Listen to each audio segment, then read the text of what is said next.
Okay, so we've been simmering for about 30 minutes. We're going to turn off our flame. This is the result. Still nice and colorful. Not too brothy. And we're going to grab our bowl. We're going to spoon out some rice.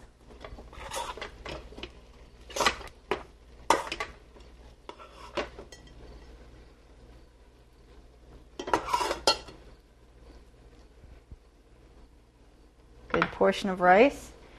And then we're going to spoon some of this delicious kimchi jjigae right over the top. I want to get a little bit of all the vegetables. You can see the kimchi now, it's changed its texture. It's soft instead of crunchy.